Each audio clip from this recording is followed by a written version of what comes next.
Okay, so fuck yes. Welcome after the hype. I'm your host, always Bryan. Best with me as always, John RC. Yo. Chewie Darso. Hi. Emily Blake. Da-na-na-na-na. Oh, was that Jurassic Park? Yeah, that's Jurassic Park. Gonna do a thing. It didn't work. It was close enough. I knew what it was. It's a little too fast, but you were trying to keep up with him. Yeah, I was. Yeah, okay. Thus ruining everything she was trying to do. Special guest this week, we have Elvis Kunesh coming back. He tried That was to better. He stole my idea and did it better. Awesome. I like true how white he boy fashion. already dressed the part. Like he's got a little bit of the color scheme and the look of Indiana going on right now. This is supposed to be Roy Neary, but I didn't have a tan jacket. I have a hat for you to wear during the picture, actually. He doesn't wear a hat in the movie. You're thinking Indiana Jones. Oh God, Yeah. He's not. He's not That's doing John. Raiders. That's Yeah, John. stop Totally hitting me. different song. I did just. This is a pat. If this is a hit, you're sensitive. Don't you have two kids? Only like hit you all the time? Oh wait, no, you don't No. have two. You only have one kid right I only now. have one. He has one in That like 9 fetus tenths of has a kid. been beating him up in bed. Jandy puts her stomach near him, and it's just whack, whack, whack. The whole Does time. that happen? I mean, it is like Do you Indiana get beaten Jones, where by you're. the stomach? I mean, they can't punch through the stomach. Yeah, actually, my kid in January when we went to get my the heart thing to make sure the kid's still alive. Ultrasound. No, it wasn't the I ultrasound. know. It was just the one thing where she was using the sound device, and when she's Perhaps it's ultra. whatever ultrasound. Fine. Shut up. I wasn't even thinking. We're still with you, though. Go But on. he kicked it. It was kind of funny. He sure did. Because job, we kid. actually saw the thing jump up a Kid's little like, bit. fuck this. Get out of my face. Leave me alone. I'm alive. I'm sleeping. Yeah. Okay, so with all that wonderfulness, we can move into where have you been doing? Our child's going to be a kicker, honey. He is. He's going to be in football just like he always wanted, but he's going to be a kicker. Perfect. He's still part of the team. It's okay. Said every mother to every kicker ever. You're still part of the team, sweetheart. You scored those 3 points. Man, our pregnant audience everywhere. They're just laughing right now. Like, I get it. It's a reference. Anywho, where have you been doing? I'm trying to think like the one that I would want to talk about the most. I watched Love Season 3. There we go. You were very disappointed. I was. It was seasons 1 and 2 were good. They were not the best show ever, but they were good. Like they have some clear problems writing women on the show, but that's kind of my biggest problem with Judd Apatow, usually across the board. But I thought this one did pretty good with it, and they had a lot of like comedians on there that were really interesting, and they had a lot of themes and stuff that was fun and very bittersweet. And then the third season, they went all sweet, no bitter. And it ends really happy-go-lucky, and it just didn't feel like the same show. I forgot that still works. It does. But, yeah, it was just kind of fine. Like, it just... A lot of characters did things that were very out of character in, like, the last 3 episodes. And it didn't feel like growth. It felt more like, oh, by the way, you're not getting season 4. Then, oh, shit, better wrap this up. And there's just a lot of loose threads that don't go anywhere, and then a lot of things get tied up, but not well. And it just kind of left me going, eh. And like the reviews are like a very fitting end for Love, and I go, was it? Were we watching the same show? Because it doesn't feel like an end to Love. It feels like the end of like a crappy, well, not crappy, but a pretty decent like chick flick. Do they Yeah, mean because literally? Do they mean literally? Like, this is the end of Love. End That's of Love. it. It's over. Yeah, maybe. Love is over. I never watched it because it just didn't appeal to me. That bittersweet gets real bitter. I always listened to what you had to say about the previous season, so yeah, the way you talked about the first 2 and then this one, it really does sound like we wanted to end this happy, so now we just need to add a lot of sap to do it real fast in this season since we don't not getting a 4th. That's what it sounds like. Yeah. The one thing I will say about the show that did not come truly clear to the last season was Judd Apatow's daughter turned into a great actress. Like she started Who as does just she play? She plays the child actress that Gus is teaching on set. 'Cause Oh, he's an yeah, on-set teacher. So she started like, I don't remember which movie of his, but she's been in a bunch of his movies, and she's always just kind of like, oh well, there's like a. Wasn't she in, like, This Is 40? And she was in This Is 40. I think she was actually in 40-Year-Old Virgin, like as like a 2-year-old. Like she's been in a shit ton of his stuff. But this is the first time she's had like legit like things to chew on and do, and she rose to the occasion. Like she was great, especially in season 3. That's good. Cool. Yeah, and it was really cool watching it because you watch the first season, it's like, oh, there's Apatow's daughter cashing a check because she's Apatow's daughter, and by the end of it, she had actually made a character that she could play, and she was great at it. So if you've enjoyed the show, it's worth watching enough just to see that character. But there is zero payoff for her because clearly there is something else. Like the last shot you have of her is like her hiding behind a bush, and that storyline just disappears. And it's like, what the fuck? It's always disappointing when people have clearly had an idea of how they wanted the show to go, and then they didn't get the time to do it. Yeah. And Netflix was really proud of itself for canceling like half its shows, and I don't get that at all. But Yeah, it's weird. Hooray! they were really proud of that. Yeah, Like, we need to cancel you more just shows. Fired a bunch of people. Good for you. Why, dick? But all right, that's it for me. So I haven't really done a lot because I've been busy with work and also all these podcasts we've been doing at once. So for that reason, I watched a movie that we'll talk about in another episode called Justice League, and I'll just leave it at that. I mean, that episode's a few days off, a Yeah. few weeks off at this point. You can say something if you'd like to. I hated it. Like Brian and I didn't already expect you to. Yeah. No. I was trying to find something to like, just to be like, stick it to them. That I liked some of it. I bet I'll be able to convince you on some stuff. Yeah, maybe. So tune into Yeah. our Justice League episode to Justice- find out why Jonathan is not the only one who hated it. I'm really mad at it, but I like Yeah. it a lot. And we have a guest, Brian Newton. Newton's coming back for that episode, and I'm curious to find out whether or not he hated it. I'm sure he did, but since he's a director of Teen Titans Go, it'll be fun getting his opinion on Yeah. another team-up show. I will say that the Green Lantern thing was cool. Yes. Yes, it was. Yeah. For that 2 seconds. And you were Shut right. up. You were right in that the editing did piss me off. Yeah, right? Yeah, you called that. Yeah, there's a lot of problems, but Oh God, yes, the editing. All right. Okay. We'll get there. we'll get there in a few weeks. Tune in. Chewie, what about you? What have you been doing? Well, I'm pregnant, so I fall asleep during a lot of things. And last night I fell asleep while we were watching Congo. What? And while I was awake, I was really enjoying it. Because it's just, That would be the best review. I was really enjoying it. it's not the movie's fault. It's the fact that my body is making shit constantly, and that's apparently exhausting. But it's such a definitive crap adventure film from the 90s. Oh, it's the worst, but so Bad good. gorilla, bad gorilla. Tickle Amy, tickle Amy. Ugly woman. I mean, it's great within its terribleness. Like, and that accent from I can't, Tim Curry. Tim Curry. I keep wanting to just call him Frankenfurter. Space. It's just, it's so over the top. It's so, like, The these are city of Zinj. it makes me upset that these are the type of movies that the big companies don't make anymore. That, like, it's reserved to shit like Asylum, where they make these movies. Yeah. And the Asylum Hurricane movie, Heist. we haven't seen Hurricane Heist yet. I want to see Hurricane Heist. I think I'm the only one that does. Although, question is, do you think Rampage is hearkening to something like that? It might be. I'm really excited to see Rampage. I hope it's pure trash, and I hope it's a lot of fun. But they might try to take themselves too seriously because honestly, a lot of the companies aren't embracing the trash anymore. They left that to Asylum, and Asylum's just trash. Like, they're not even fun. Asylum's not going to be around forever. They're going away fast. They're almost completely gone. But there'll probably be somebody else that picks up the reins, and it'll be another thing of bros who just wanted to get women to take their Turtles off. tops off. Off their turtlenecks. They put them in turtlenecks. Yeah, but. Are they tactical turtlenecks? The Congo, if you've never seen it, is about an expedition to this part of Africa in the Congo. We got three different agendas, guys. We got Tim Curry, who wants diamonds. We got Laura Linney, who wants to A find special diamond that does a thing with a satellite. They want She diamonds wants to too. find Bruce Campbell. She does Oh, not want that's right, diamonds. that's right. And She she gets loves really Bruce mad Campbell. when they The find out. company Yeah. that hired her wants the diamond Yes. for the satellite. And So that's then you four have motivations. I don't remember the other guy's name. Monkey The lover. gorilla guy. The gorilla guy. He was a staple in the 90s. Is that David Krumholtz? Is that who that No, is? no. No. David Let's just Krumholtz say is way Bob more. Hoskins for fun. Yeah. No. That would have been a better movie. But he's trying to bring his lovable gorilla back to her birthland, essentially. Sounds like Bob But she Hoskins. can talk. But So Bob she Hoskins. can't. That's the one thing that annoys me with the movie. She doesn't talk. She has a machine that talks for her. She knows sign language. Like Stephen Hawking. Yeah. But yeah. Yeah. Amy's the Stephen in Hawkins peace. of of the gorillas. of the gorillas. Of the apes.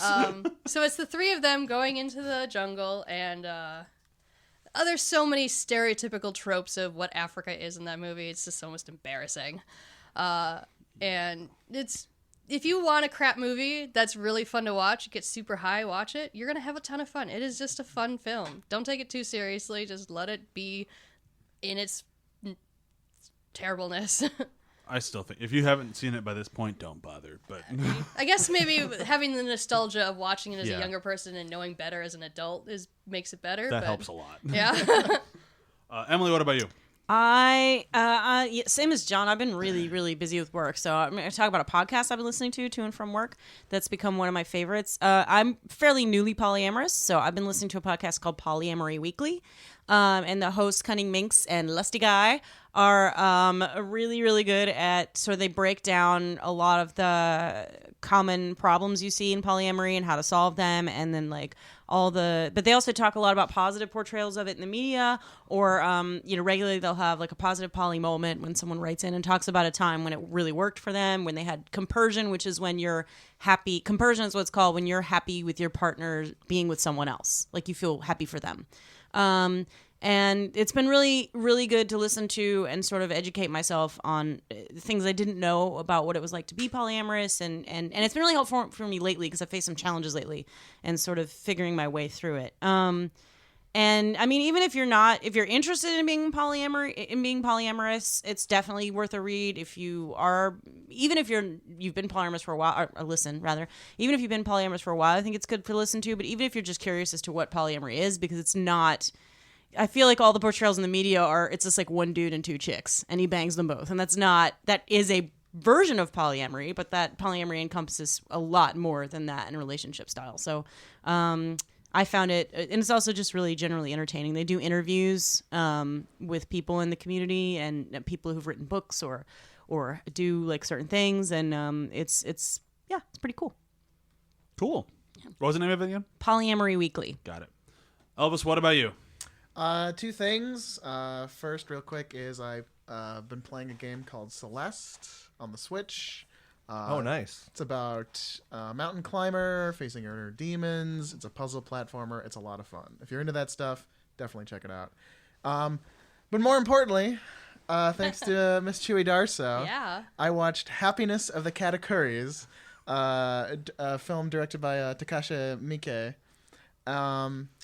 It's bonkers. Yes. Oh my god, it's intensely bonkers. It's hilarious. It's weird. It's wonderful.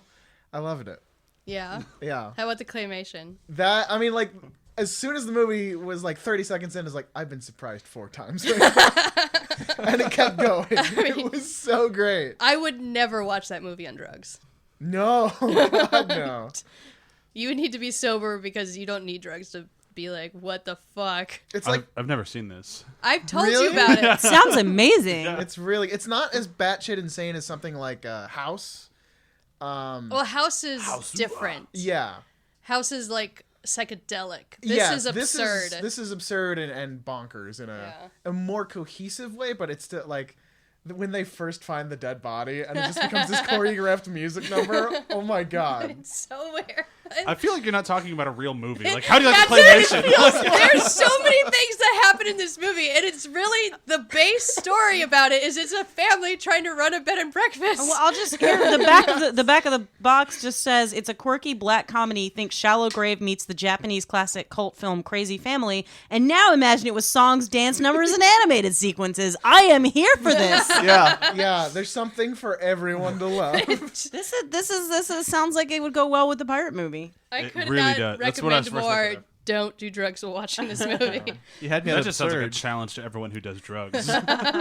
Challenge accepted. All right. Are we ready to move on? Yeah. Ready to talk battle? I can do this. There we go.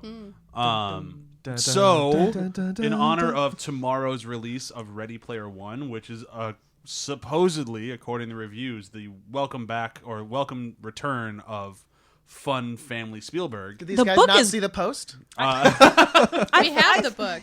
I feel like Ready Player One has taken a lot of hits lately from people who are like, it's stupid, it's nostalgia about a white boy. But it's like, I like the book a lot, and now I'm being told by everyone that I should hate it. So Yeah. The supposed to hate internet it. decided to hate on something when the new yeah. movie comes oh out. no, Oh no, internet, what have you done? That's so unexpected. Yeah. Yeah, didn't see that coming. But the reviews are through the roof, and everyone's really excited. And I figure, what better time to talk about the best Spielberg has to offer with a Spielberg battle? So around the table, I'm judging today. John, which one do you have? Raiders of the Lost Ark. Hook. You have 3 Hook movies? No, it's just because they chant Hook. Oh, They also chant Rufio. You could have gone for that. That's Hook. Emily, what do you have? Jurassic motherfucking Park. I haven't seen that one. Yeah, that's a very different. Sounds like a obscure. porno. holding on to a lot of butts there. Last but not least, Close Encounters of the Third Kind. That The could also third be kind. a porno, but that really could be too. Oh, who's to say it isn't? Really, the only one of those that'd be the Hook would be a tough porno. No, they make anal hooks, man. I'm just saying tough. I didn't say it They wouldn't do. happen. Just wouldn't want to watch that one. It's a BDSM porn about anal hooks. It's already got that great wig. I mean, that could be incorporated somehow. Oh, And fish hooks. Wait, so quick, Hoskins. disconnect my arm. Bob Hoskins in the Hook porno. I'm into it. my movie's already winning, guys. Yeah. All right. So I want to go chronologically. We're going by date of release for each one of these. So that would make Elvis first, correct? I believe so. Yeah. So Elvis, your 5 minutes to defend why Close Encounters of the Third Kind is the best Spielberg movie starts now. All right. Well, I feel like Close Encounters of the Third Kind is the best Spielberg movie because I think it's the most personal Steven Spielberg movie. This guy, he's been trying to make this when he makes this movie. He's basically been trying to make a movie like this his whole life. He made, when he was 17, a movie called Firelight that doesn't really exist anymore, that incorporated a lot of ideas into Close Encounters. He was trying to write the script before Jaws, and he just won the jackpot with Jaws. You can make any movie you want to make. What do you want to do? And he wants to make this crazy UFO movie that everybody's like, this is what is that? Nobody knows what this movie's going to be. And there's just something so unique about it in that he was as he was writing it, he was inspired by the Pinocchio song, Pinocchio, which becomes a heavy theme in the movie, When You Wish Upon a Star. And he was kind of writing it to how that song makes him feel. And that became incorporated into the music. And John Williams kind of distilled that down, the When You Wish Upon a Star song, down to the 5 notes that you hear repeated throughout the film. And in that way, I kind of think like the movie uses that music, especially now, because that's kind of, that tune opens up every Disney movie anyone sees in the theater now because it's part of their production logo. It just kind of taps into this like reaching back into childhood for something more. And I think that's kind of what the movie is talking about. Roy, he's got his normal life, but then he gets, he has this close encounter and he's just kind of becomes obsessed and he's chasing it. And he's reaching for something more beyond his humanity. And I think that's kind of a beautiful thing. James Lipton and other people pointed out that it's personal in a way too, that like his father was an engineer. His mother was a concert pianist. So at the end of the movie, when the UFO and the engineers come together and they play beautiful music together, it's kind of like this harmonizing of his parents and this idea of coming together. And that's, again, kind of reaches back to that reaching towards sort of the safety and the wonder of childhood. And craft-wise, I think it's just gorgeous. There's so many great shots in this, and like just using the simplicity of his direction. Like there's India where the hands point up, saying that's where the signal came from. The wiggling of the mailboxes to create the tension of what's going on. It's like he's able to find these like strange, bizarre things in mundane, everyday objects. Like even when they place Roy square in the middle of the frame when he's being interviewed by Lacombe and Laughlin, and they're just like huge faces in the frame talking, and he's out of focus in the distance, and they're talking in French, so it's like he's even more alienated. And that's just kind of what it feels like when that happens to you. And it's like, oh, these people are speaking something, I can't understand them, but I'm so close, but I feel so far away. And I think the shot that's maybe the best, or at least the most indicative of Spielberg in his entire career is in this movie, and that's when Barry, the little kid, opens the door and that brilliant burning orange light is just blasting from the distance, and it's like this equal part of terror and wonder. There's a potential for danger, there's a potential for adventure, and that's wonderful. Also, let's see. It's a fantastic cast, including Francois Truffaut, Bob Balaban, Terry Garr, who also co-starred later with Richard Dreyfuss in Let It Ride, underrated. Melinda Dillon, who is most famous probably for A Christmas Story, but also for me, Nancy Henderson in Harry and the Hendersons. And also it's the only Spielberg movie that has Carl Weathers. So there's that. And I don't know, just like there's so many iconic moments that have been, that are iconic for a reason. Like I think of the mashed potato scene. I think that's probably my favorite scene in the movie, which is why I brought mashed potatoes. We're not eating. Why aren't we eating the mashed potatoes? We will be. Don't worry. They're for everyone. Service 4 to 5. Is it real potatoes? Because it is in a weird packaging that I'll look into it when I'm not running out of time. Yeah, he has 15 seconds left. But yeah, that scene is so great. I was gonna say a lot more to it, but I'll also say like it always makes me think of the Simpsons scene where Homer builds the circus tent out of it, and he's like, "That's it. I'm going to clown college." And with that, you're out of time. Yeah, it's beautiful. So, 5 minutes to defend the film. The first question I'm going to ask, because I think it is the most important question for this movie versus all the rest of Spielberg movies. Spielberg movies are really known for being timeless. You can really watch them no matter when they came out, and most people still find them enjoyable, except for this one. This is even the one. Spielberg. Even Spielberg has said he wanted to change things about it. So I want to know, why do you think that this one's still the best on the table when trying to get a modern audience to watch it is very difficult?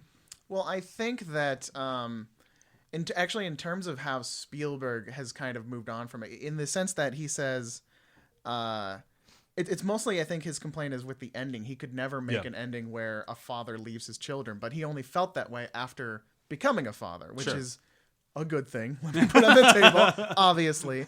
But I think that actually speaks to how personal this film was when he was this age. It was such an authentic, pure kind of raw artistry that it just kind of came out of him, and like this is only the kind of film that a person this age, this kind of energy could make, and it's in that way it's the only kind of film. It's a film that only Steven Spielberg could have made, and that's Steven Spielberg at that age too.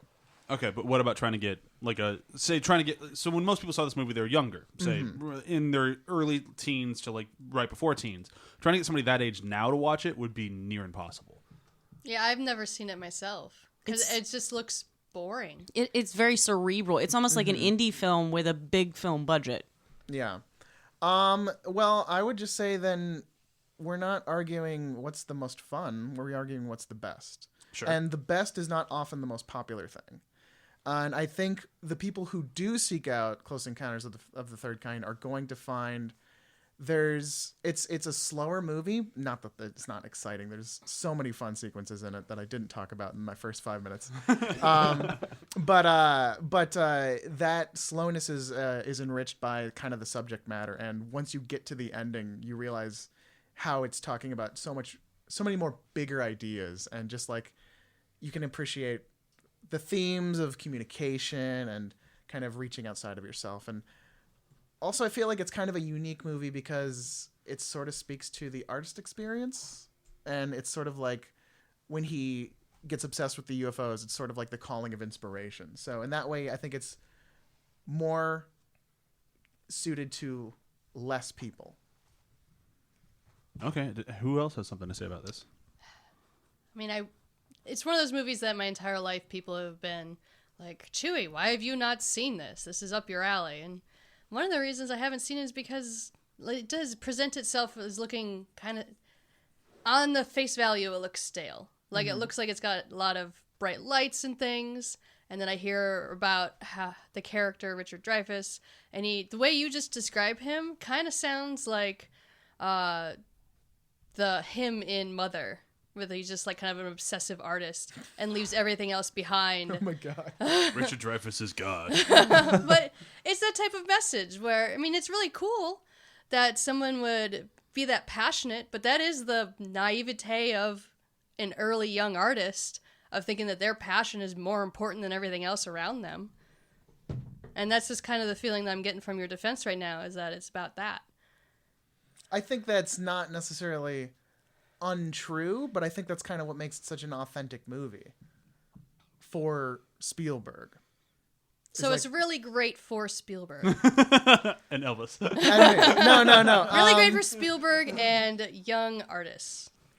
Well, I don't think it's like in that way. It's like this is only for those people, but I think it captures a feeling that's hard to describe.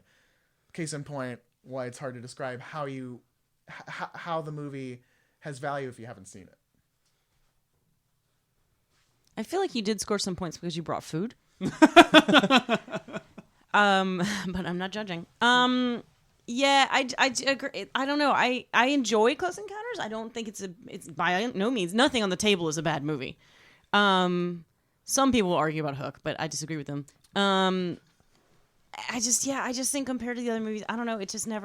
I've never felt like it was a movie I kept thinking about, even though it's designed to be a movie you think about. I just never have really. And then it just, I don't know, it's a fine story. It just doesn't make me feel that sense of adventure that Spielberg movies so often do.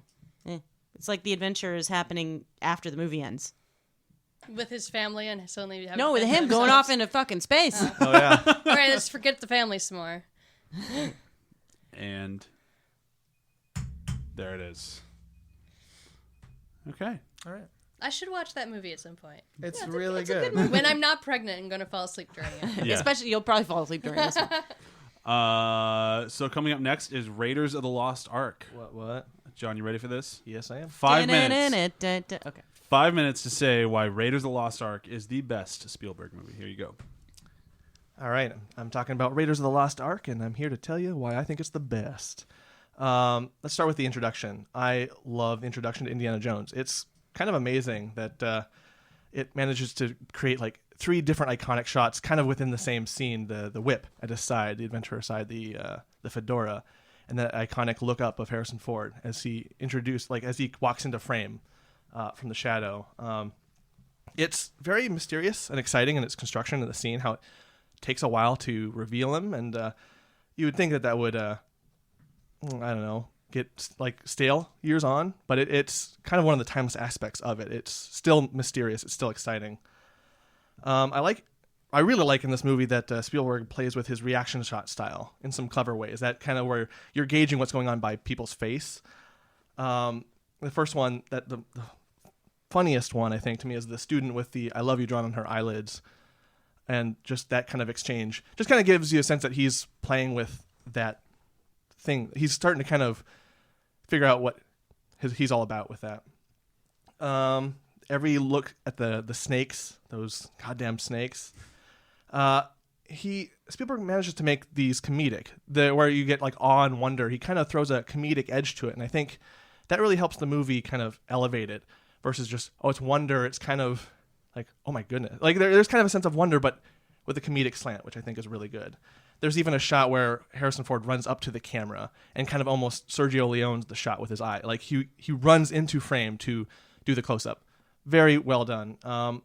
Karen Allen in this is a blast. Like just, she's got some great chemistry with Ford. Might be the only movie at the table where you remember the female lead, like more so than the other, like at the table. Because I was trying to. You're gonna argue with that one. Excuse me. I had to remain impartial to that incredibly wrong statement. Yeah. I mean, disagree. Like when I was coming to the table with these movies, when I saw Indiana Jones, it was immediately like, oh yeah, Karen Allen as Marion. Like she was just a part of Indiana Jones. And Laura Dern's not a part of Jurassic Park. No, I forgot. I was All like, right, oh, she's in this. Let's wait to. Okay. And having watched those again, I have thoughts. But yeah, Marion is brash, impetuous, and very flawed. But again, her very memorable and very fun to watch. And her romance with Harrison Ford is funny. I like the mirror scene. That is a great scene with some great comedy. And I like that she's the one seducing Harrison Ford. He tends to be the one who does most of that, and his methods are a little questionable. Let's see. More so in other movies. Yeah. The villain, Belloc, I think he's a pretty great villain, and his conversation with Harrison Ford in the cafe is amazing. Just in the sense of it's acting. It's Harrison Ford is doing a lot of like seething in a very interesting way, and I like the Harrison Ford seethe, but Belloc's kind of monologue about we're not so different, you and I. It's believable in this movie. A lot of times where it's like, how are you both the same? You're just a reskin. Well, this is more like, no, Jones could do this. This is his. Jones could very well be Belloc under like a couple different variable changes, and their acting in that scene is amazing. Let's see. The scene with the bad dates also is up there among my favorite, and just its kind of Hitchcock construction. It starts almost like with a first-person view and goes in, and this whole time it's like the poison dates, and they're still expositing, like they're talking about the arc and all that. So like they kind of managed to make an exposition scene really exciting and stressful to watch, and very well done. And also really elevates the movie. The special effects are the real, like they're one of the stars of this movie. Just the practical effects used in this movie. I think anyone who sees a video clip of the melting faces of the Nazis remembers that this is from Raiders of the Lost Ark. They're like, oh, that is from Indiana Jones. Just very iconic. And then as a kind of a silly additive, it's the only movie at the table to have the most good sequels. That's true. The sequel to Hook is great. I don't know what you're talking about. There is no sequel to Hook. But that's pretty much it. Also worth noting is John Rhys Davies as Shala, I think. He is, an interesting character. They play him more for comedic in the later movie, Last Crusade. And here he's a good friend and confidant and kind of has his own agency. And, yeah. Cool. Easily my favorite. We'll call that one there. Okay, so... All right, so I got one thing off the bat. Go for it. You totally laughed out Alfred Molina's screen debut. Oh, was that? That's Alfred Molina's first role in the beginning of this movie. You're talking about how great the beginning of this movie is? Yeah. Alfred dare you. Molina! How dare you? So the trouble is I forgot one more awesome thing about this movie. Yes, actually. But, okay, I'm going to start out the woman thing. Yeah, please do. All right. This is a great movie. I will not say it's not. But for women, there's so much mansplaining in this film. Mm-hmm. It's mansplained wall to wall. It is a man fantasy of mild-mannered teacher goes off and secretly he's a bravado and smashing Nazis and stealing treasures. It's a wet dream for men. And then you have a woman who is brought up as being cool and, let's use the word from previous episodes, sassy, and does her own thing. She's also pretty cool. But then she's a damsel in distress. They throw her in a sexy nightgown. Yeah. In a white lacy gown. And she has to seduce the man to try to get away. And then she fails and still needs to be rescued by the man. This is not the best movie for Spielberg and women. No. No. John, I have a question. What do you think is the age of consent? 18. Yeah, I think so too. But when Indiana Jones was hooking up with Marion the first time, I was a child. Dude, men love to think that they usher women to womanhood by giving them their penis. That is another male fantasy. I have read things from professors about how they do their duty as a professor to help women like Jim that. Norris, how dare you? So it's just like, this is a really fun movie, but when you strip it of its fantasticalness, it's very chauvinistic. Yeah, Marion's great in the beginning. It's a great introduction to her character, but then eventually she's just like following him around, and it's sort of that's another male fantasy. Take a really strong woman and sort of make her in love with you. She actually does need me. She'll realize it later. To be fair, Jurassic Park does this too. No, not even close. We'll discuss this. No, I mean, you have two women in Jurassic Park who are doing their very specific strengths to help survive in Jurassic Park. That's actually one of the things I want to talk screaming about. and running a lot. Oh, son. You have not been watching that movie correctly, and you're having two daughters, honey. You need to rewatch Jurassic Park from a non-male point of view. John just got honeyed. He got chewed out. John, if you strip away all of the cinematography, all of the special effects, what is this movie about? Belief. Belief in what? Something more than yourself. Like Close Encounters, but less good. Harrison Ford's arc about logic versus religion. He has a whole arc from the beginning to the end of skepticism versus belief. And at the end, when they're tied to that pole, he lets himself believe. I think he starts to believe in something more than himself. And when these adventure films have that supernatural element, that's kind of the key component. Yeah, it just sounds So you think it's about Indiana Jones finding faith? To some extent, finding faith or believing in more than just these are items. That there could be more to the world than just dust. Does that improve his character? Because I feel like the rest of the movies are just still about him going after religious objects to obtain them. I mean, those are those movies. I mean, if you just take this movie as its own thing. Well, you mentioned the sequels as being a reason that this is a better movie. That could also be a reason why it's not a good movie, because do we need more sequels? I think Last Crusade We definitely do not need more Jurassic Park sequels. Oh, never mind. I'm not going to go down a tangent. So I'm trying to think of you got 1 minute left here, and I'm trying to think of if there's something we can do to get this one back up to the standing it was a moment ago, and I'm not sure. What would you, if you had to sell this movie? I got nothing. If there's something that you could say about this movie that, beyond all the negativity about it, that still makes it the best at the table, what would you say it is? What's its defining quality that makes it the best? It's a fun adventure film that blends modern and classic filmmaking that, from frame to frame, is a very fun watch. And, yeah. Okay. We'll call it there. It's all about indulgence with you. Done. Gotta have a lot of indulgence. I didn't mean to get so intense, but it's just like... Damn. Yeah, as soon as John said that she was the great woman character, I'm like, oof. Yeah. I didn't say great. Memorable. I said memorable. She was the best woman on the. Memorable. Let's not put words in the mouth there. Memorable. The greatest feminist icon, as I believe what he said. The savior of womankind. When John said she was more impressive than Princess Leia, I was just like, whoa, John. Wow. She just kicked Mother Teresa in the balls and was like... Okay, so next would be Hook, I believe. I'm looking at Hook. the list right. Hook. I could be Hook. wrong. Hold on. Hook. It is. It's 91. She's 92. I didn't know There that. it is. Yep. Okay. Oh, yeah. 93.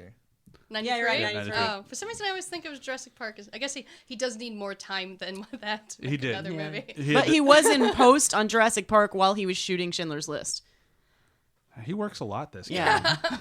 When he was all talking right. about that in an interview about how Some that might being just say- a bananas transition in your brain to be shooting a Holocaust movie all day and then go home at night and look at like Dinosaurs. cuts from your dinosaur movie.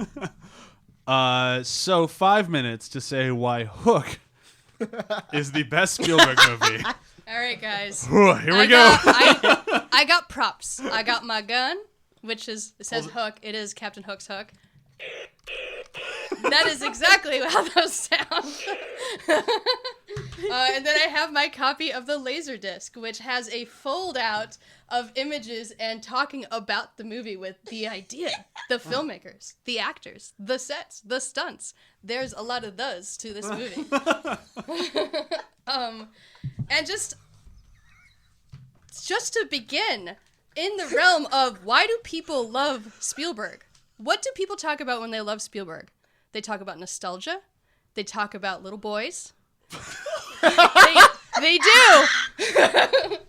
That has a different meaning. Just got my laughter under control. But they talk about nostalgia, little boys, young men, whatever. And they talk about adventure and whimsy and believing in yourself. Hook has all of this in spades, guys. This is an adaptation of Peter Pan from the viewpoint of an adult Peter Pan, where Peter Pan has forgotten about Neverland, and Hook resents that, because to Hook, Peter Pan is his nemesis. He needs his nemesis. So he goes back, and he kidnaps Peter's children, and they have a beautiful moment where Wendy, played by, I just forgot her name. Wow. Consult Maggie the Smith. I'll Laserdisc. just say Maggie Smith. It's Maggie Smith. Maggie Smith. There it is. Maggie Smith still looking old. Even though that woman does not age. She just stayed in that one age. And she goes, Peter, you need to remember. And every time I watch that movie, that scene makes me tear up. It makes me want to tear up now. Because it is a beautiful representation of how parents and adults lose their childhood. They lose their wonder. They lose their whimsy. And this movie, in its core, is all about going back to that and being able to understand what it was like to be a child and believe in things. And all of his movies. Yeah, but this movie, I said that. this movie, it applies to there's all of no them. question about it in this movie. This is all over the place in this film. It is literal in a way. And so then you go to Neverland, and it is one of the most beautiful examples of Neverland ever put to screen. It is full of magic and beauty and just adventure on every level. And then I talked to people that I met in the film industry that worked on this movie, and it was fueled by cocaine. There was so much cocaine on this set, guys, and you can see it in the set design and the construction and how everyone's acting. Everyone was just like up there. Everyone had allergies. Like, this is Even the little boys? this is amped up. They might have been on cocaine. I don't know. Rufio was probably on cocaine. Definitely on cocaine. Rufy. Oh! And yes, and the cast is incredibly diverse. There's not that many female roles. That is a sad thing. But I mean, in Peter Pan, there never has been. It was just Wendy and Tiger Lily, and Tiger Lily's not even in this movie. They talk about the Indians. They never go to the Indians. But you have Julia Roberts playing a really cute, There it is. very proactive Tinkerbell. And apparently she was a terror on set, but whatever. It was young Julia Roberts. Very tiny Julia Roberts, too. And Except for one scene. she's constantly being like, I need you to be Peter Pan. Stop being a lawyer. And it's all, and this message is just don't get too wrapped up in your job. Make sure you prioritize your family, which is the exact opposite message of Close Encounters. Yes. Because even in this movie, Peter Pan can't find his happy thought, and then when he does, it's him becoming a father. That becomes the pinnacle moment of his life, and then he can crow, he can fight, he can go get his children back from fucking Hook, and Hook is being played by Dustin Hoffman in a way that he's never played a role before. He's amazing. And then you have Bob Hoskins playing Shmi, the epitome of Shmi. He was so good at playing Shmi, they hired him to play the role in more than one franchise. It's amazing. This movie is amazing. I love this movie dearly. You have 10 seconds. And women are stronger in this film because Tinkerbell is always telling Peter, you need to be better. And the daughter never gets disillusioned in Neverland. She never forgets, even though her brother does. And that's probably why there's no Lost Girls, because they don't get entranced like boys do. That's a good point. Damn. That's a good closing argument there. I am taking 10 points off of your argument for not mentioning Dustin Hoffman and Bob Hoskins in the last 45 seconds. There's You could have just done a the lot to whole talk about. 5 minutes I could talk on those about this two. movie for a long time. I'm just saying you've lost 10 points. Whatever. We're not actually doing this on a Is this point like system. whose line is it anyway points? I have my own system going over here. You don't need to worry about it. You're being judged. So, in short, this is probably his most well-loved movie while being his most critically slammed. And I want to know why you think that it's still the greatest movie in the world when critics around the world say it's pure hot garbage. Well, maybe that they don't remember what it was like to be a child. Oh. If you don't remember, if you have grown to the point that you've lost your wonder, which I have come close to, I've had experiences in my life that put me in places where I did not have my whimsy or my wonder anymore, and then I realized it, and I pulled myself out of those situations, because that is soul-crushing. And if you can't watch this movie and feel something, like something from either your family, from your own childhood, from just believing in yourself and having fun, then, well, yeah, it's not a movie for you. Which is interesting because that's what the whole movie is about. Yeah. Peter's lost his sense of fun. He's lost his way, and he needs to remember. However, I would disagree that Tinkerbell is any kind of feminist icon. Tinkerbell's entire purpose in the story is to be in love with Peter. I did not say that she was a feminist all right, icon. okay. I believe I you said did. she was Let's kind- roll back the tape. I said she was pushing She punched Peter. Mother Teresa. She was pushing Peter. Yeah, she did. Her service was That is that the she was only- servicing his plot. That is Yeah. very true. And that's always bugged me about Peter. Servicing the man. That's all. That's always bugged me about Peter Pan in general. Is the only reason they want Wendy is so she can be their mom. yeah. Man, they don't want her to be their friend. They're like, "Come, you're a woman. You can mother us and clean and shit." But that's different. That's not Wendy in this. That's true. Wendy in this is a beautiful woman who went off to do her own thing and start an orphanage and Become support- everyone's mom. Well, she helped people who needed help. That is a beautiful thing for her to be able to do. Which has a very beautiful scene in the movie where they're thanking her for that, and she's getting a new wing for her orphanage. It's very touching. There's lots of touchingness in this movie. You know what? There's not a lot of in this movie. Gwyneth How- Paltrow. Yes. How can you She is in this movie. How can you defend this movie as the best Spielberg, nay, the best Peter Pan film, when the crocodile gets like 11 seconds of screen time? That's a good point. The crocodile's the best part. It is Actually, but that actually is one of the things that makes it great, because it is a fantastic reveal that even in death, the alligator is still after Hook and swallows him while he's clearly a dead alligator. No. It's a great moment. It's a great moment. Yeah, it'd be nice if it was in the whole movie. That's Well, why I'm really excited for Guess what? Rampage. Guess how something's not a great moment when it's in the whole movie. I like when don't- I see Rufio cosplayers. Yeah, Rufio is awesome. You don't get to see very many characters like him on screen. One that starts out as like a bully. He's not white. I think he looks kind of Polynesian. I don't know. I really don't know with his ethnicity, but he starts out as a bully. Then he gets angry that no one's paying attention to him, and then he gets over all of his own personal hangups and embraces Peter. And then he dies for Peter. That's what you get. That is an amazing character arc. So what would you say to the people who don't like showing this to their kids because it's kids fucking die in it? You are trying to shelter your kids from life.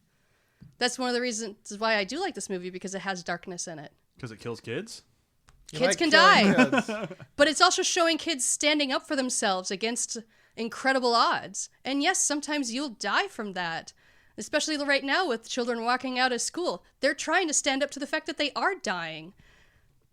That's actually, Political. I would say that's one reason I always like Goblet of Fire, the best of the Harry Potter series, is because there is a child character who dies in it. Yeah. And I was always impressed with the fact that that was allowed to happen, because kids can be brave Yeah. as well. You're fragile. You're still human. That's one of the things that children need to learn. You can be very confident and daring and everything, but there's still consequences, and you should know them, because they'll help you accomplish things by knowing your own limitations. So what would you say to the argument that the movie overstays its welcome? It's a very long movie. I'm looking up common arguments to the movie. Again, it's whether or not you can believe in it. I guess it's a long movie if you don't. Like If you're not along for the ride. Or if you lost that hope They a long time have ago. many sequences. There's a sequence in London, which it does last for about 35 minutes. And then you get to. You're doing the thing. Yeah, I'm about to. I mean, it's a structured film. It's got more than 3 acts.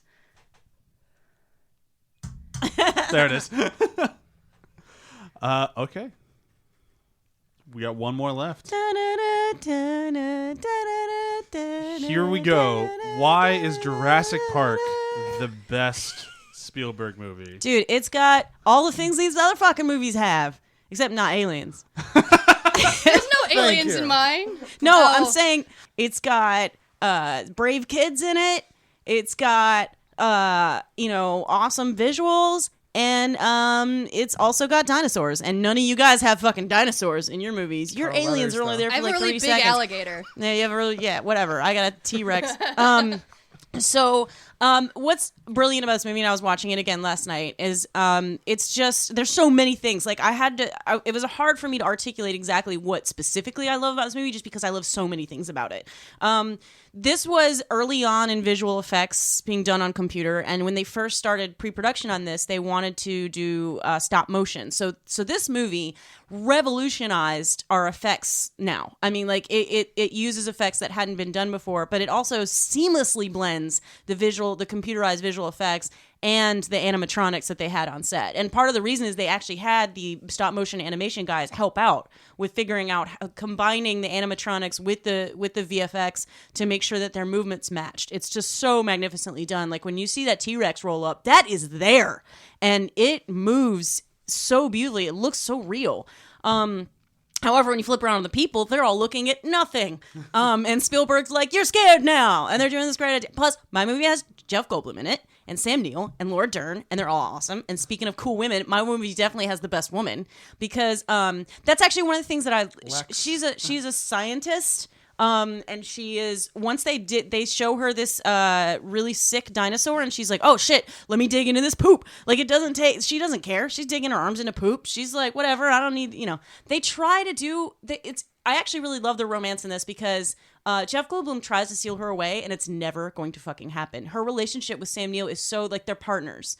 They're so tight, and they're friends, and it's just such a good, healthy relationship. He's trying to seduce her, and then Dr. Grant, Sam Neill's character, busts out of the car, and then she just follows him. And I love that. And Jeff Goldblum's like, "Oh." In the meanwhile, he has got his hands on her like hand, trying to be all sexy, and she's not interested. She just runs off to chase the dinosaur. But what I like about that is it's mirrored later when they're in the little display thing. They're going around watching like the video, and then they come to the room where the dinosaur eggs are being hatched, and she's like, "Wait, we want to go back." She pushes the thing out of the way and then runs off after it, and then Dr. Grant runs off after her. They're a team, and even when they're separated, they still feel like a team. The way it's cut, the way when the kids are when they're climbing that electric fence, meanwhile we're looking at her like turning on the power. We're always like seeing them from their different perspectives, dealing with their different problems. And she runs off on her own to do that. She faces down a raptor. Speaking of raptors, one of the coolest things about this movie is the way, like, I remember when this movie came out, this was actually my first date, was this movie. And before that, everybody knew about a T-Rex. Nobody really knew what a raptor was. So you don't see the raptor. It's still actually not what raptors are. Okay. So you don't even see the raptor until a good bit into the movie. You only see its eyes, or you see but you see references to it. And they do such a good job of building up this guy as the fucking evil badass. Or this girl, actually. They build you up to the point where they talk about the raptor a lot. They show you that opening scene of that guy getting eaten by the raptor. They do and that speech Dr. Grant gives to that little kid about how the raptor kills you, so that by the time you see it, you are scared shitless way more of the raptor than you are the giant T-Rex. And it's just so magnificently done, and they look so good. And we got iconic lines in this. Clever girl. People say that all the time. They don't even know where the fuck it comes from anymore. It comes from that movie. But like, it's you got "Hold On to Your Butt," Samuel L. Jackson with the cigarette. And you got Newman. I don't know what else you want. It's about Newman. Newman. Dodson. We got Dodson here. It's just so, and the sense, I love the song. Just the other day on set, our sound guy started whistling the tune from Jurassic Park, and like an hour later, a grip walked by, being like da na na na na, and but it's not something you don't want stuck in your head. It's just beautiful music, but it gives you this sense of wonder. And that's what it's designed to do. Spielberg said he didn't want to make a monster movie, and he didn't. They're not monsters. They're animals that are as Jeff Goldblum says, life finds a way, and they talk about nature. There's a sense of wonder even as they're trying to kill you. And I think that's what's so cool about this movie is, yes, they're scary, but you also don't hate them. Like, that's why the line "clever girl" is so good. He respects her.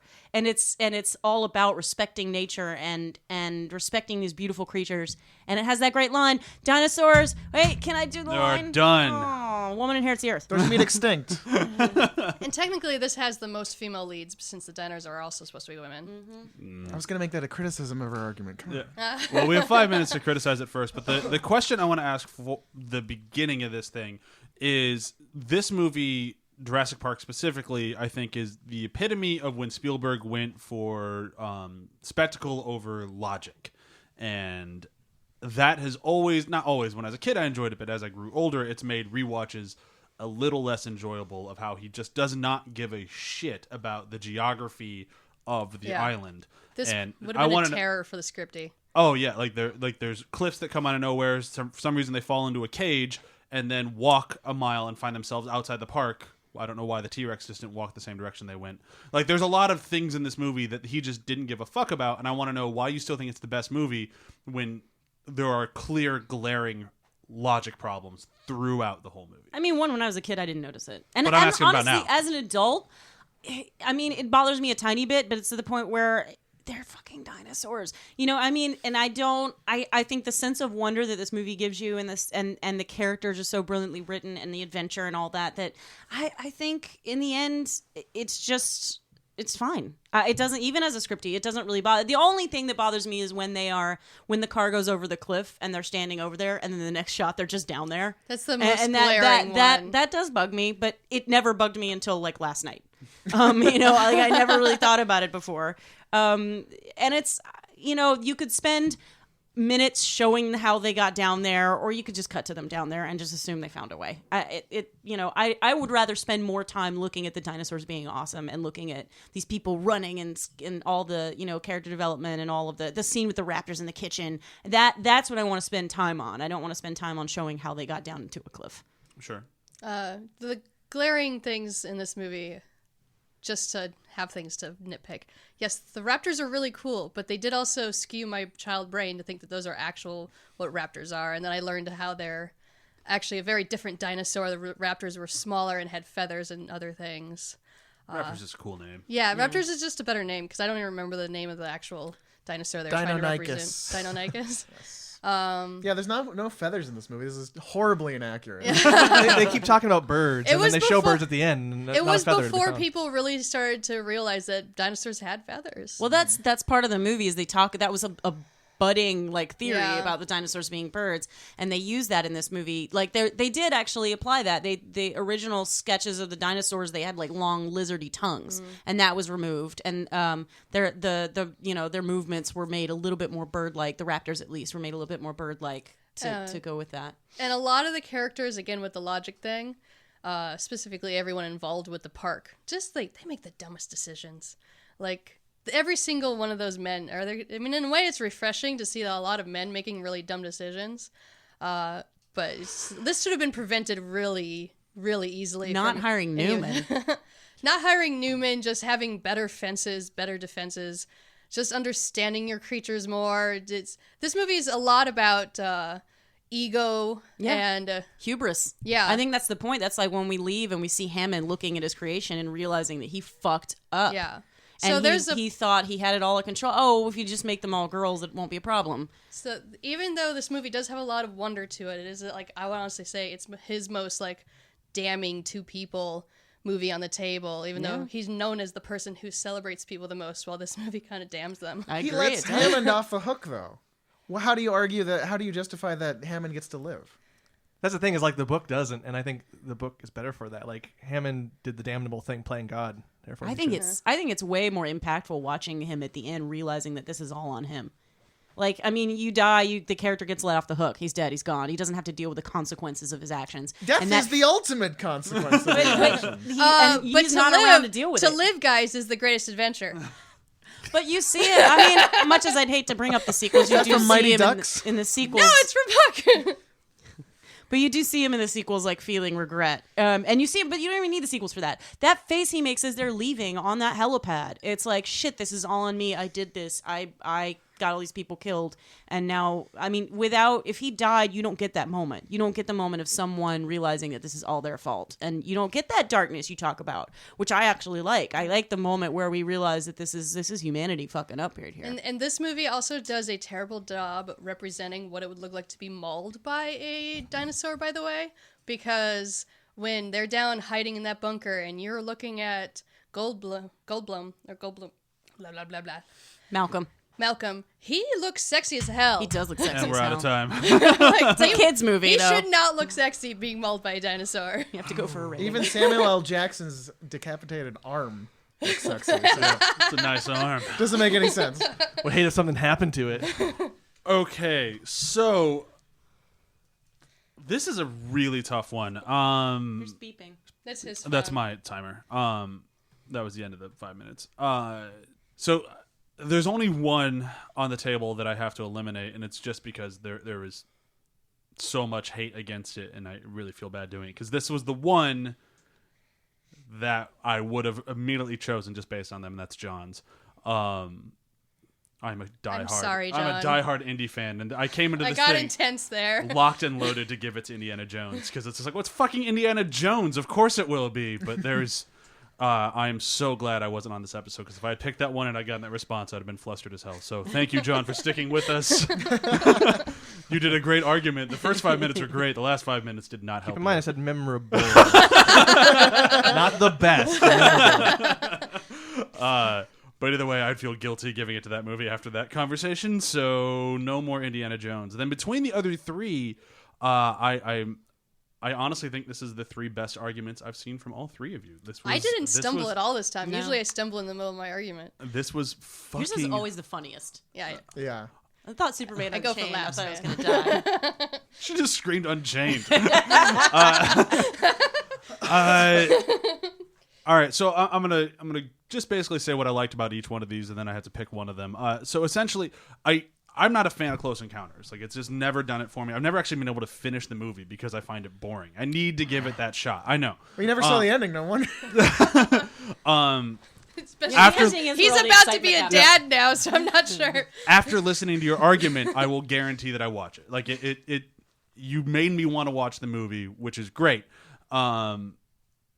And that's where I'm with that one. For Jurassic Park, it's yeah, you nailed it. It's just this sense of wonderment. It's like the epitome of like everything he's learned before up to this point and then celebrated in this one end-all be-all amazing film. And I think everything you said was on point.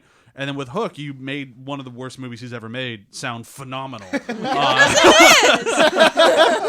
I love Hook. I'll say right now, Hook is the first movie I remember seeing as a child and wanting to see it more than once in theaters. Yeah, I'm right there with you. I love this movie, but I also think it's pure trash. But I really enjoy watching the garbage. It's not garbage at all. It's so garbage. You're focusing on the cocaine part It is of it. not garbage. I enjoy it. It's wonderful garbage. It's the best garbage that garbage has ever been. I would love to have this garbage in my house. Everybody else's audio cut out? Oh, there it goes. Nope.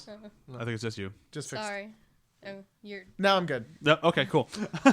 Okay, so between those three, so basically what I'm saying is you all did a wonderful job, but I have to go the one that I go for the best argument, and the argument that made me laugh the most was Hook, so I'm going with Hook. It was funny. Win them back with humor. Yep. guys. I almost died. But honestly, it's like a game of inches between all three of them, because they were all very good arguments. I really enjoyed listening to all three of them. The only thing that I would have Actually, added... all four of them. The first 5 minutes of Indiana Jones We was really spectacular. like. I feel like Indiana Jones was definitely the biggest challenge to go after. Yeah. So like, I feel like Chewie and Well, I. John kind of gave us something to latch Yeah, on. he Yeah. really did. Yeah. You gave us a window and we attacked. He showed one crack in his armor, and you blew it to pieces. Yep. And to be fair, you 'Cause found we the were one like thing a that was team- wrong with the movie. Yeah. So. Maybe we were like a team of raptors. Because all said and done, I agree with John. The best movie on the table is Raiders. I love Raiders But- so much. And but first, one thing you didn't mention, Emily, with your movie is the young girl. I never. Yeah, remember I her didn't name. have time. I didn't get to her. She's wonderful in your movie just because the whole time everyone keeps viewing her as like the dead weight. Mm-hmm. And then at the end, She saves the day she's the with her reason computer they all skills. survive because she's able to reset Although the entire that's- she's able to hack that's- a weird computer Yeah. game. all of a sudden, yes, okay. all of a sudden, she can hack a computer. I know Linux Here's or something Unix. Or something that I was always that bugs me about that scene though is when we see Newman using it. He's using code, and then we see her using the same system. It's like little point and click boxes. It's It's like a not point the and click same. Yeah, it's not adventure the game. Yeah. same. But either way, without her, they would have all died. Absolutely true. Again, Spielberg threw out logic for this entire Yeah. film. Oh no, totally. It's okay. It's a great watch. I mean, as soon as you were like, we got mosquito DNA to make a dinosaur, that's fucking absurd. You got a what and a where? Fuck you movie. But that's more Michael Crichton's fault than You know, Spielberg's. in my movie, all you have to do is get some sparkly glitter and think a happy thought, and you get to fly. Yeah. Fair point. You've already won the argument. You don't need to keep fighting. Okay, so we'll wrap things up here with a quick round of plugs. I'll do mine first. I have started moderating a Twitch stream for our friend Carla Wazgala. It's called Carlation Art on Twitch, and we try to do this once a week, but it's all dependent on her schedule.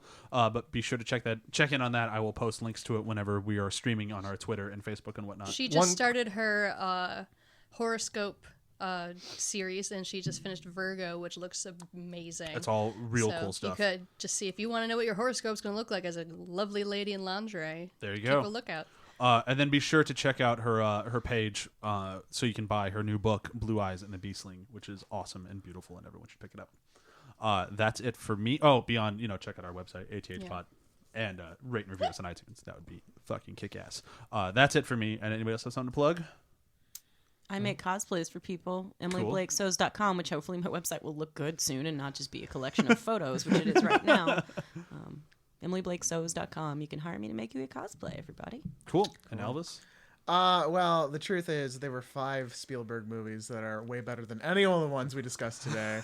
They all star Tom Hanks. And we all have a whole episode to get dedicated to each of them on my podcast, Tom Hanks Giving. Check it out. There's archives of every Tom Hanks movie to date. Do you do movies where he's just like a cameo, or only movies where he's we've gotten cameos. We do Elvis Has Left the Building. Okay. He's Mailbox Elvis in that one. We did Band of Brothers. We did Band of Brothers, and he's in it for like 3 seconds, and you can't even see him. We might not have done it if I had known that. We were just discussing the Simpsons movie earlier. The Simpsons movie's on there. Yeah. So there's so much to listen to there, and 5 great Spielberg episodes, of course. And check that out, Tom Hanks Giving podcast. And otherwise, you can find me on social media at Elvis Kaboom. Cool. Kaboom, boom, boom. Yes. So thank you for listening. Yes. Go check out Ready Player One. I know we're all going to. We're actually going tonight. Also, Wrinkle in Time looks really good. Yeah. I haven't had time to see it yet. It needs your money right now. It's getting destroyed. It really is. God. Yep. So go see movies in theaters. But Ava just got hired to direct a New Gods over at Warner Brothers. Jack Kirby, so what? exciting! What? Woo! So bye.